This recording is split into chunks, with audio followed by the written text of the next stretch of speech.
বাবা বাবা আমি রোজা করব। না বাবা, ছোট মানুষদের রোজায় থাকতে হয় না। না আমি রোজা করব। না আম্মু, তোমার এখনো রোজা করার বয়স হয়নি, বয়স বড় হও তারপর করবা। ইফতারি খাবো, সেহরি খাবো, আমি রোজা থাকবোই। আল্লাহর কাছে বাধা দাওকে। বেশি বুঝা ভালো না, বড়দের কথা শুনতে হয়। বলেছি না রোজায় থাকা যাবে না।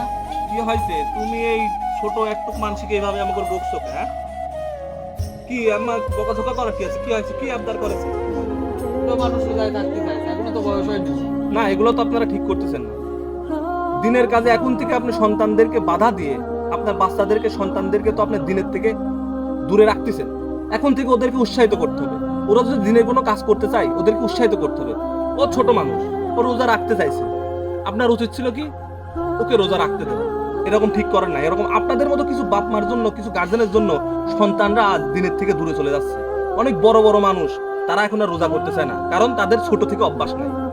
এজন্য আমাদের সকলেরই উচিত ছোট থেকেই বাচ্চাদেরকে দিনের কাজে উৎসাহিত করা। বাবা, তুমি রোজা করবা, হ্যাঁ? চলো।